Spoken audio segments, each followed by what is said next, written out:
Good morning बच्चों। आज हम पढ़ेंगे हिंदी व्याकरण भाग। तो आप सब लोगों के लिए स्वागत है कक्षा 6वीं की। तो हम आज क्या पढ़ेंगे हिंदी। कल तो आपने क्रिया के बारे में देख लिया, क्रिया क्या होती है। तो क्रिया में कितनी भेद होती है, 2 प्रकार की भेद होती है। तो अकर्मक सकर्मक। तो अकर्मक में किस तरह कर्मपद क्रिया से होती है संबंध, और कर्ता किस तरह कर्म से संबंध रखता है, उसके बारे में सीख लिया। तो आज इम्पोर्टेंट जो संधि के बारे में हम आज आपको सिखाएंगे। संधि मतलब क्या। संधि ಅಂದ್ರೆ ನಿಮಗೆ ಹತ್ರ ಇರ್ತವಲ್ಲ ಯಾರಲ್ಲ संधि ಅಂದ್ರೆ निम्मने अक्कपक्क इर्तारಲ್ಲ आ संधि अल्ल संधि। यहाँ पर ग्रामर भाग में जो संधि होती है उसका बताते हैं आज हम। अर्थ मतलब संधि का अर्थ क्या है। मेल जब 2 ध्वनियां निकट होने पर आपस में मिल जाती है और नया रूप धारण कर लेती है तो वह 2 ध्वनियों की संधि होती है। उदाहरण के लिए आपको बता दें तो अब सब आपको मालूम हो जाती है कि किस तरह हिम। हिम क्या है, एक वर्ड है। तो यहाँ पर इसके साथ प्लस लिखते हैं क्योंकि इसका मेल करना है। प्लस लिखेंगे तो आलेयर। तो ये एक अक्षर हो गई। यहाँ पर ए एक शब्द होती है तो इसके साथ ए एक शब्द होती है। यहाँ पर हमारा संधि का परिभाषा क्या है। एक अर्थ मतलब संधि का अर्थ क्या होती है, मेल करना। तो एक दूसरे से मेल करना, एक दूसरे को मिलाना।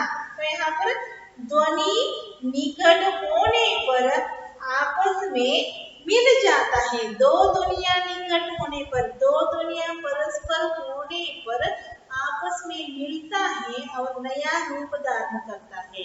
इसमें जो अक्षर जो शब्द होती है 2 मिलकर एक और नया रूप धारण करता है। वो धारण करता है ही वो तो आ गया। म इसी तरह लिखते हैं म। यहाँ पर क्या है, आलया। तो इसको मिलाएंगे, म को ये मिलाएंगे तो म प्लस यहाँ पर क प्लस स्वराक्षर और व्यंजनाक्षर मैंने सिखाई थी। म के साथ आ मिलेगी तो ये व्यंजन करेंगे तो यहाँ पर माँ। यहाँ पर बताई थी क के साथ आ का आ का प्रोनाउंसिएशन होता है कि नहीं क के साथ। यहाँ पर म के साथ आ मिलेगी तो माँ। यहाँ पर इसको इसके साथ मिलेंगे तो यहाँ पर एक ही इसकी क्या होती है, आ का मात्राएं, खाली मात्राएं यहाँ पर लिखेंगे। आलय जो भी जिस तरह आती है इसको लिखेंगे। क्या हो गई, हिम प्लस आलय। तो दोनों मिल गए, क्या हो गई, हिमालय। तो अर्थ समझ में आया। संधि का अर्थ क्या आती है, 2 शब्द परस्पर मिलने जैसी होती है। तो इसके साथ हिम के साथ कुछ भी मिलाएंगे तो ये अर्थ परिपूर्ण करेक्ट अर्थ नहीं आती है।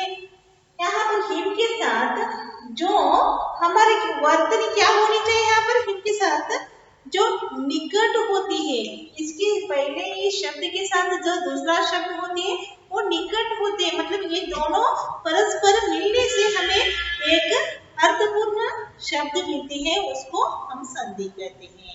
तो संधि मतलब मिलना, एक दूसरे से मिलने से और बाद में अलग अर्थ आती है। तो हिम प्लस आलय हिमालय। देखिए आ क्या हो गई यहाँ पर, माँ के साथ म के साथ आ मिलने से माँ हो गई हिमालय। समझ में आया कि नहीं।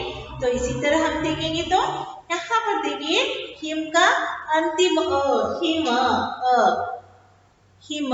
यहाँ पर हम बताएंगे कि व्यंजनाक्षर के साथ जो स्वराक्षर मिलेगी तो परिपूर्ण म मा आ मी ई। तो सभी व्यंजनाक्षर के साथ यहाँ पर स्वराक्षर मिलते ही रहते हैं। तो म, अ, मा, आ, मी, ई, तो अक्षर हम बताते रहते हैं, बाद में क्या आते हैं, स्वराक्षर आते हैं। तो यहाँ पर देखिए म के साथ क्या है, म, आ तो आपको देखने में भी दिखते हैं, आ यहाँ पर है, प्लस क्या हो गई यहाँ पर आ, तो ये दोनों मिलकर क्या हो गया यहाँ पर माँ, माँ आ गई, तो हिमालय। तो एक संधि के अर्थ हमें यहाँ पर दिखती है। तो इस तरह की जो संधि में और भाग आती है तो उसको हम पढ़ाएंगे।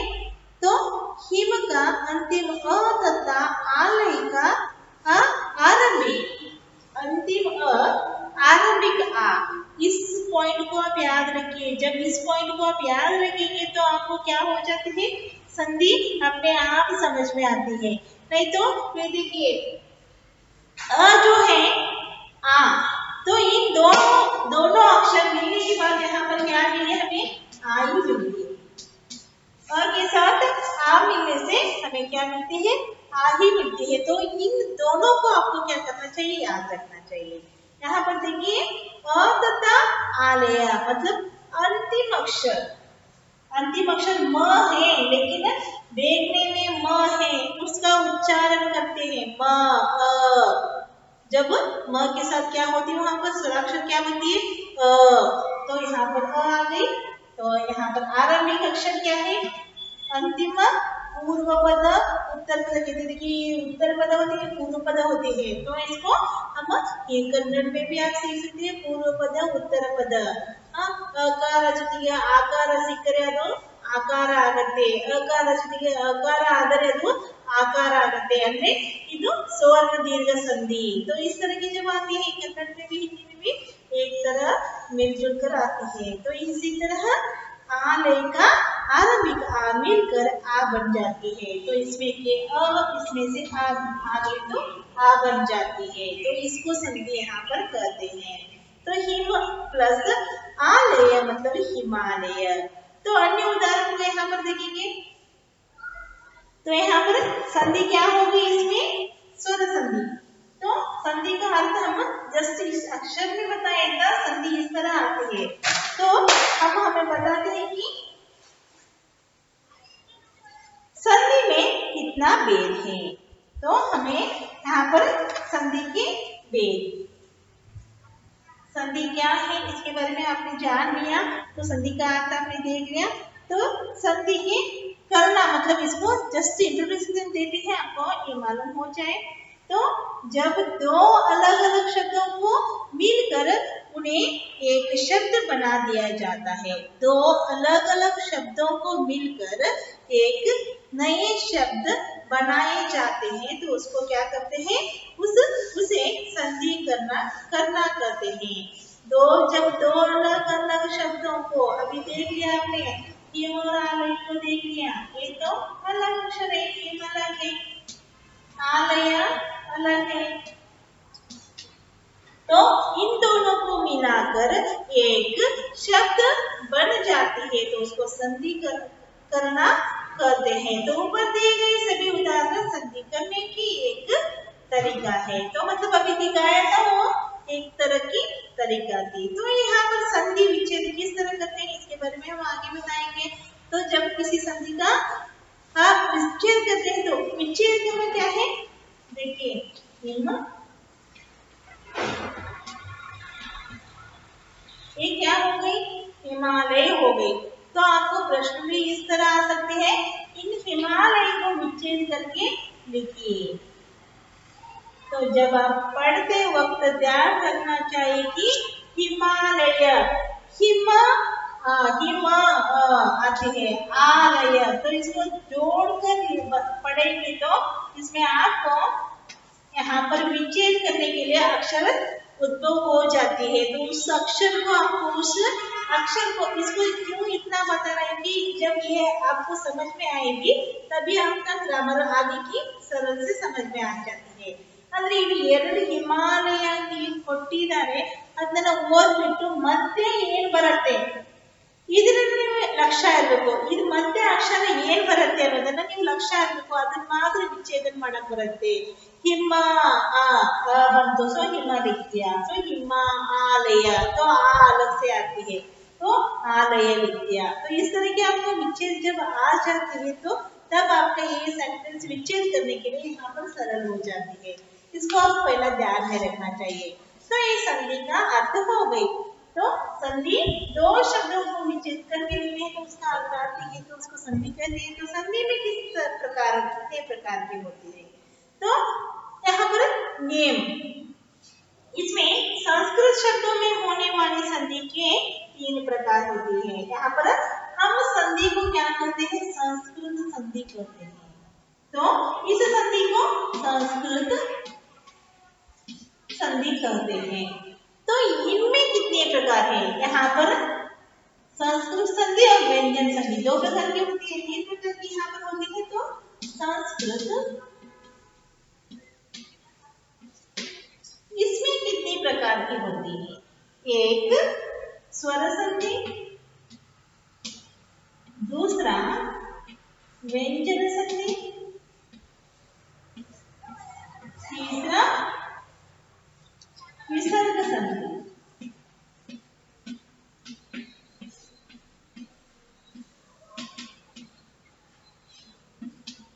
तो संधि हो गई. संधि में कौन सा आती है, संस्कृत संधि आती है.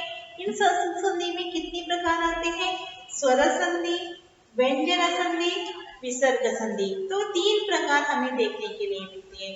तो पहले हम बताएंगे तो स्वर संधि, तो इसके बारे में हम जानकारी प्राप्त करेंगे. तो इन स्वर संधि में क्या दिखती है, स्वर संधि का अर्थ क्या है.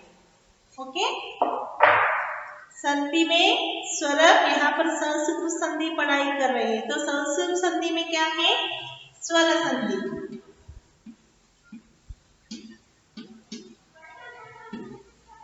तो स्वर संधि, तो स्वर संधि में यहाँ पर इसका अर्थ है 2 स्वर की मेल से जो परिवर्तन होता है उसे स्वर संधि कहा जाता है. 2 स्वर की, स्वर मतलब जो बताते हैं अक्षर, उस स्वर की मेल हो जाता है उसे स्वर संधि कहते हैं. तो इसमें कितनी मेल है, स्वर संधि के मतलब 2 स्वर के, यहाँ पर क्या होती है, 2 स्वरों की मेल से जो परिवर्तन हो जाते हैं. इसमें कितनी प्रकार आते हैं, 7 प्रकार आते हैं. अभी 5 प्रकार आते हैं. पहले दीर्घ संधि, तो पहला दीर्घ संधि, दूसरा वृद्धि संधि. इसको आप याद में रखिए क्योंकि यहाँ पर कुछ नियम होते हैं, उन नियमों के आधार पर आपको पढ़ना पड़ता है. आयाती संधि, यहाँ पर दीर्घ संधि इजी से आपको याद हो, छोटे छोटे लिखेंगे. गुण संधि को दूसरा लिखेंगे गुण संधि. यहाँ पर वृद्धि संधि,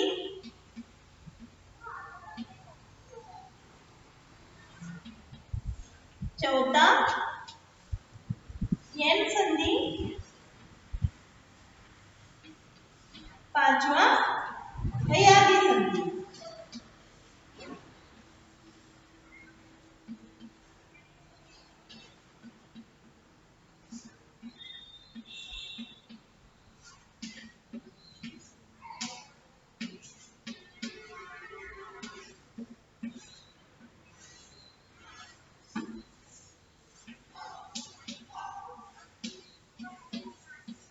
चलो फिर से हम बताते हैं, आप याद से सुनिए क्योंकि अभी इस बार आप सीखेंगे तो 10th तक आपका कोई क्या नहीं होगी, गड़बड़ नहीं होगी. और वैसे एक ಒಂದ್ಸರಿ ಇವಾಗ ನೀವು ಚಂದ ತಿಳ್ಕೊಂಡ್ಬಿಟ್ರೆ 10th ವರೆಗೆ ನಿಮಗೆ ಇದು ಉಪಯೋಗ ಇದೆ. ಸೊ ಏನಿಲ್ಲ ಅಂತಂದ್ರೆ ನಿಮಗೆ 2-3 ಮಾರ್ಕ್ಸ್ ತನಕ ನಿಮಗೆ ಇದು ಹೆಲ್ಪ್ ಆಗುತ್ತೆ. ಅದಕ್ಕೋಸ್ಕರ ಲಕ್ಷ್ಯ ಕೊಟ್ಟು ತಿಳ್ಕೊಳ್ರಿ.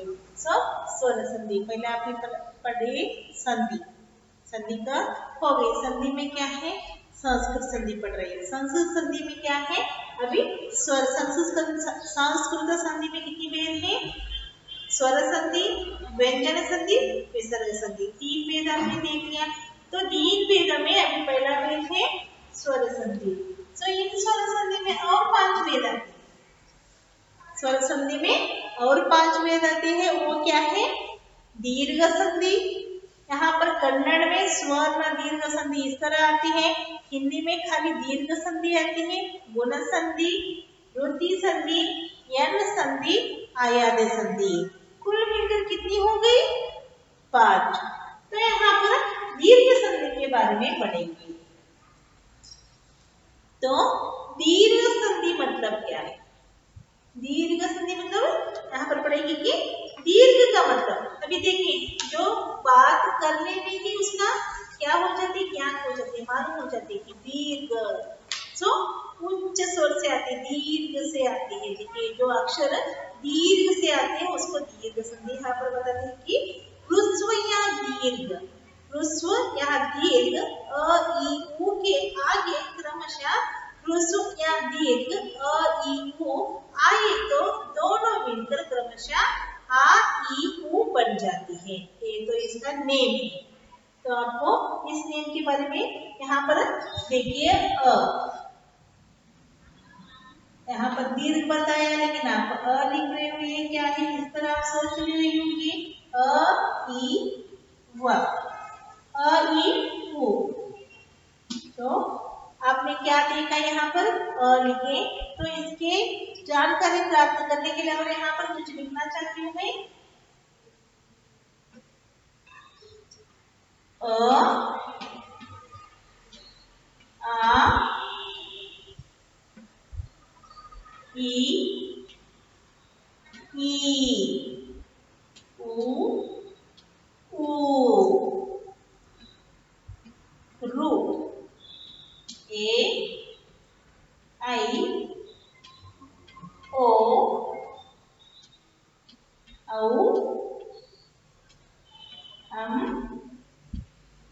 आहा। ये तो देख लिया, ये सारे लोगों को आपको एलकेजी में सीखते हो। तो ये सब क्या है? ये सब क्या है? स्वराक्षर। ओके, ये सब क्या है? यहाँ पर स्वराक्षर कहते हैं। तो इसको आप देखेंगे तो मालूम हो जाती है अ, टक से बताते हैं अ, आ किस तरह बताते हैं?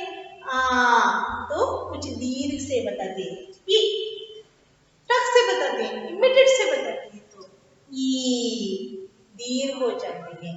ओ तो ये बताइए ऊ, सो रो, ए आई ओ ओ। तो हमें खाली क्या कितनी मिली यहाँ पर? दीर्घ आ ई ओ। ओके, 3 अक्षर में यहाँ पर क्या हो गई? क्या हो गई? दीर्घ मिल गई। तो ये संधि कौन सा है? दीर्घ की है। तो ये ह्रस्व है। तो ये 3 वाला दीर्घ है।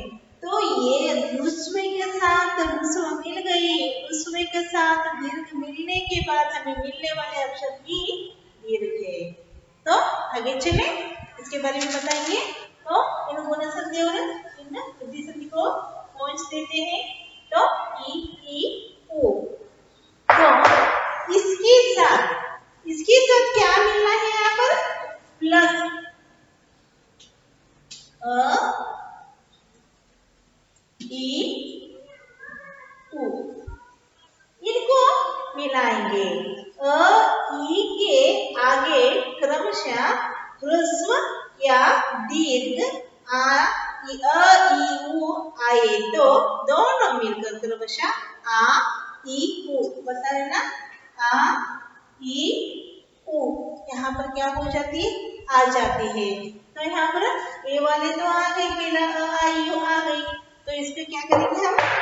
इसका एक नेम लिखेंगे, अ प्लस अ। ये तो नेम है। बी यू टी क्या है? But. P U T put.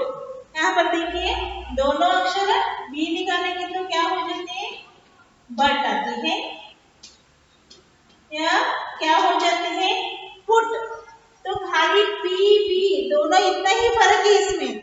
फिर भी हम क्या करते हैं, पढ़ने में व्यत्यास करते हैं, इसको पुट कहते हैं तो इसको पट कहते हैं। ये तो नेम है, इसका कोई इलाज नहीं है। तो यहाँ पर भी अ के साथ अ मिलेगी तो क्या हो जाती है, इसको आप याद में रखना चाहिए। तो यहाँ पर अ है, इसके साथ क्या है, आ मिलेगी तो ये भी आ आती है, ये वाला उल्टा हो जाते हैं, आ के साथ अ,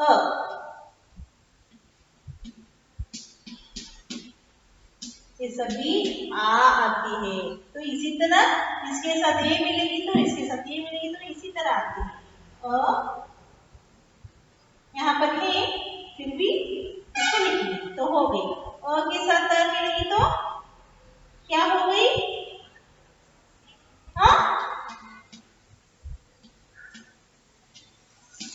उल्टा, इसका उल्टा करना है यहाँ पर, खाली ये कुछ भी नहीं है।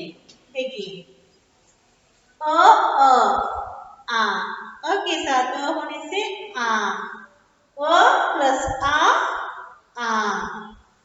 प्लस आ प्लस आ, तो एक हो गई। तो आपको यहाँ पर क्या हो गई, दीर्घ का अ के साथ ये हमें एक मिल गई। तो इसको लिखना है अभी। हाँ चलो, ई, ये सभी किसके अंतर्गत आते हैं, स्वर्ण दीर्घ के अंदर। इस टेबल को आप ध्यान में रखेंगे तो जब उदाहरण हम देते हैं तो आपके आप क्या करेंगे, आंसर हमें बताते चलेंगे। तो ये अ का टेबल हो गई, तो ई का टेबल, ई के साथ ई इसके जैसे ही होते हैं वो भी ई के साथ ई। तो यहाँ पर कौन सा ई आते हैं, दीर्घ का ई। तो बड़ा ई प्लस छोटा ई,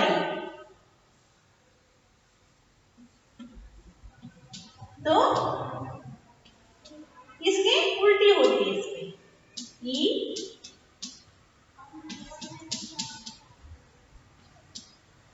तो यहाँ पर बड़ा ई प्लस छोटा ई, छोटा करेंगे तो बड़ा ई। तो चलो ये वाला हो गई। तो हमें दूसरा टेबल कौन सा मिल गई, तो बच्चा ओ, आ गई, ई आ गई, ये कैसे आती, ई प्लस ई हो गई, ई प्लस ई हो गई, ई प्लस ई, ये दोनों दीर्घ का है, ई प्लस ई हो गई। तो ई प्लस ई, ये तो दूसरा टेबल आ गई।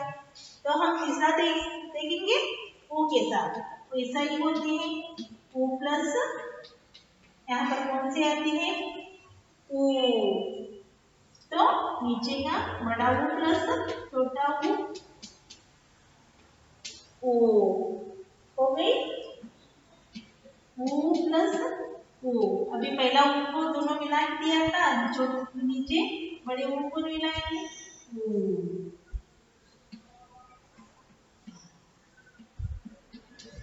ओ हो गई, तीसरा टेबल मिल गई, बस हो गया। यहाँ पर दीर्घ संधि का ये हो गई। तो इसमें उदाहरण पढ़ेंगे तो यहाँ पर आपको माना, तो यहाँ पर इसको हम क्या करेंगे, हटा देंगे। आ मिल गई, अ के साथ अ मिलकर आ मिल गई, ई के साथ ई मिलकर ई मिल गई, ओ मिल गई। यहाँ पर दीर्घ संधि आ गई तो इसको हम हटा देंगे। तो ये टेबल आपको ध्यान से देखिए, इसको आप याद में रखिए। इसको हम एग्जाम्पल के साथ कल इसके बारे में सभी आपको क्या करेंगे, सिखाएंगे। इसको लिखिए अच्छी तरह, लिख कर इस तरह टेबल आप बनाकर आ का, ई का, उ का, इस तरह एक टेबल बनाकर रखिए। कल हम एग्जाम्पल बताते जाएंगे, उसके हिसाब से आपको क्या देती जाइए, उत्तर देने के लिए इजी हो जाती है। तो अभी हम क्या करेंगे, इसके एग्जाम्पल कल की क्लास के लिए आपको समझाएंगे। तो इसका दीर्घ संधि में क्या है, अ ई उ के साथ जो स्वराक्षर के साथ जो शुरुस्व होती है उसको दीर्घ यहाँ पर आ जाती है। खाली इतना ही समझना है, इसको आप बाद में छोड़ना नहीं है। ये दोनों मिलने के बाद ही ये मिलते हैं तो ये दोनों समझ में आएंगे। तो जब विच्छेद करते हैं, शब्दों को विच्छेद करते हैं, ಎರಡು ಶಬ್ದಗಳನ್ನು ವಿಚ್ಛೇದ ಮಾಡಿದಾಗ ಇಲ್ಲಿ ಅಕಾರ ಬಂದಾಗ ಆಕಾರ ಬರುತ್ತೆ, ಆಕಾರ ಬಂದಾಗ ಆಕಾರ ಬರುತ್ತೆ. ವಿಚ್ಛೇದ ಮಾಡಿದಾಗ ಈ ಅಕ್ಷರಗಳ ನಿಮಗೆ ಜ್ಞಾನ ಬರಬೇಕು. ಅಂದ್ರೆ ಪ್ಲಸ್ ಅಂತಂದ್ರೆ ಹಿಮ ಅಂತ ಹೇಳಿದೆ ನೋಡಿ ನಿಮ್ಗೆ, ಹಿಮ. ಸೊ ಪ್ಲಸ್ ಹಾಕಿ ಆಲಯ ಅಂತ ನಿಮಗೆ ಕೊಟ್ಟಿದ್ದೆ ನಾನು, ಗೊತ್ತಾ? ಸೊ ಇಲ್ಲಿ ಇದನ್ನ ನೀವು ವಿಚ್ಛೇದ ಮಾಡಿದಾಗ ಅ ಬಂತು. ಫಸ್ಟ್ ಹಿಮ ಅ ಬಂತು. ಎಲ್ಲಿದೆ? ಇಲ್ಲಿ ಅ ಬಂತು. ಆಲಯ ಆ ಬಂತು. ಸೊ ಎರಡನ್ನು ಸೇರಿಸಿದಾಗ ನಮಗೆ ಏನು ಸಿಕ್ತು? ಆ ಸಿಕ್ತು. ಈ ತರ ಎಕ್ಸಾಂಪಲ್ಸ್ ಬರುತ್ತೆ. ಟೇಬಲ್ ಅನ್ನು ಇದು ಕೂಡ ನಿಮ್ಗೆ ಲಕ್ಷ್ಯ ಇರಬೇಕು. ಸೊ ಅದ್ರ ಮುಂದೆ ಬರ್ತಕ್ಕಂಥ ಅಕ್ಷರ ಕೂಡ ನಿಮಗೆ ಎಚ್ಚರ ಇರಬೇಕು. ಆವಾಗ ಮಾತ್ರ ನಿಮ್ಗೆ ಏನಾಗುತ್ತೆ, ಸಂಧಿಯನ್ನು ವಿಚ್ಛೇದ ಮಾಡ್ಲಿಕ್ಕೂ ಬರುತ್ತೆ, ವಿಚ್ಛೇದ ಇರ್ತಕ್ಕಂಥ ಸಂಧಿಯನ್ನು ಕೂಡ ನೀವು ಶಬ್ದನೂ ಕೂಡ ಮಾಡ್ಬೋದು. ಓಕೆ, ಬಾಯ್.